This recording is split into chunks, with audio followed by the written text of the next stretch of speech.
Assalamualaikum warahmatullahi wabarakatuh. Perkenalkan, nama saya Muhammad Alfid Pramadisnata dari kelas 11 MIPA 2. Di sini saya akan mempresentasikan materi sejarah tentang dominasi pemerintah Belanda. Dominasi pemerintah Belanda dibagi menjadi 4 poin, yaitu yang pertama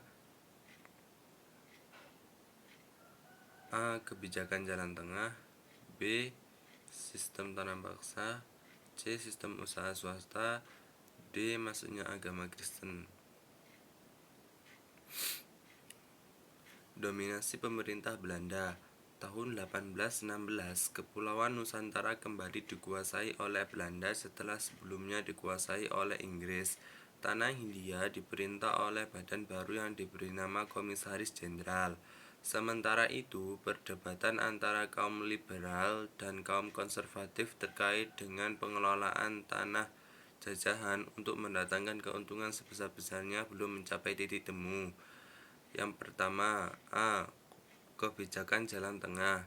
Ketiga komisaris sepakat menerapkan kebijakan jalan tengah, yaitu eksploitasi kekayaan di tanah jajahan langsung ditangani oleh pemerintah Hindia Belanda.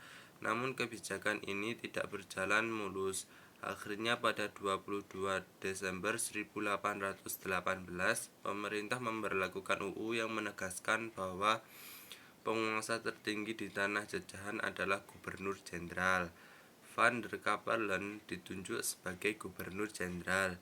Ia ingin melanjutkan strategi jalan tengah, tetapi kebijakan Van der Capellen itu berkembang ke arah sewa tanah dengan menghapus peran penguasa tradisional, bupati, dan penguasa setempat. Kemudian ia dipanggil pulang dan digantikan oleh Dubus Gesignes. Kebijakan Debus tidak berhasil karena rakyat tetap miskin sehingga tidak mampu menyediakan barang-barang yang diekspor.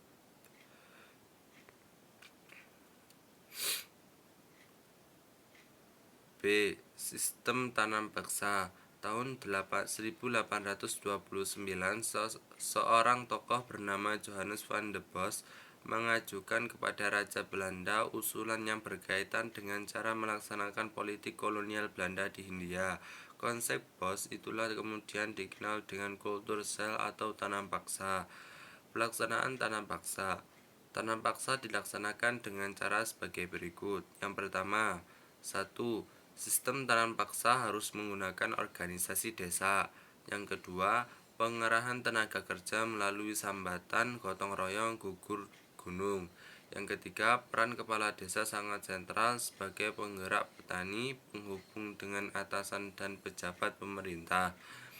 Tanam paksa yang dilaksanakan telah membawa penderitaan rakyat.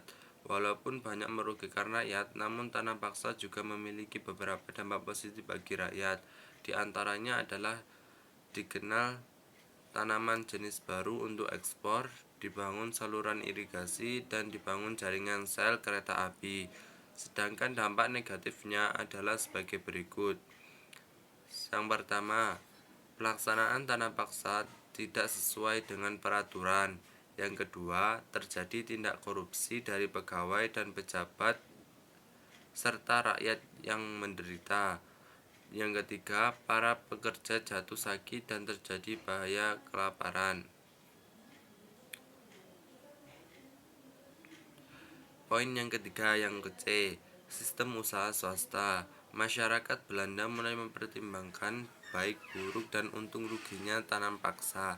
Timbullah pro dan kontra mengenai pelaksanaan tanam paksa.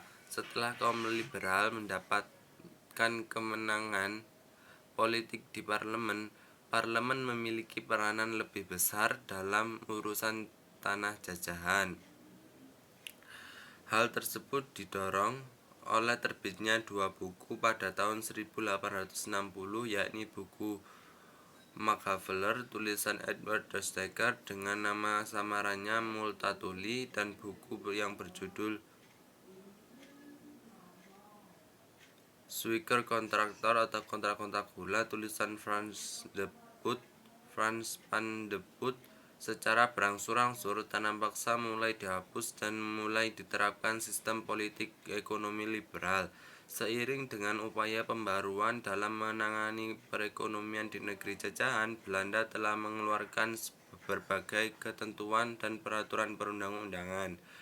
Yang pertama, tahun 1864 dikeluarkan Undang-Undang Perbendaharaan Negara, yang kedua Undang-Undang Gula, yang ketiga Undang-Undang Agraria pada tahun 1870.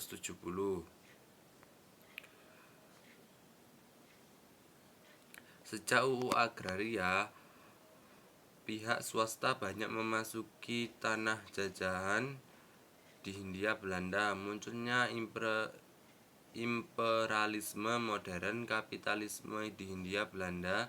Tanah jajahan berfungsi sebagai tempat mendapat bahan mentah dan penanaman modal asing, tempat pemasaran hasil industri dari Eropa, dan penyedia tenaga kerja yang murah.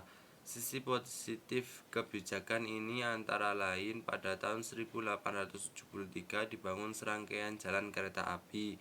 Tahun 1872 dibangun pelabuhan Tanjung Priok, Benggelawan, Teluk Bayur, dan tahun 1883 maskapai tembakau Delhi memprakarsai pembangunan jalan kereta api.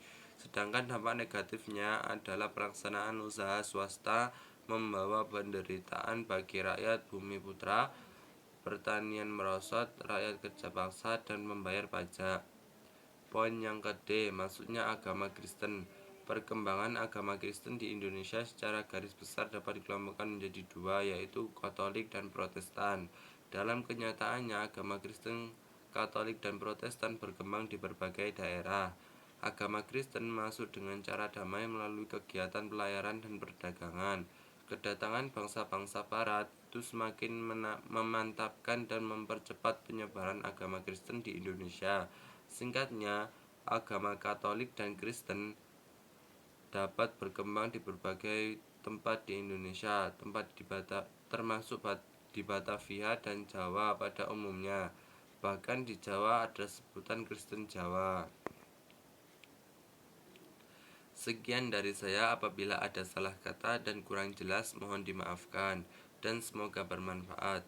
Wabillahi taufiq wal hidayah. Wassalamualaikum warahmatullahi wabarakatuh.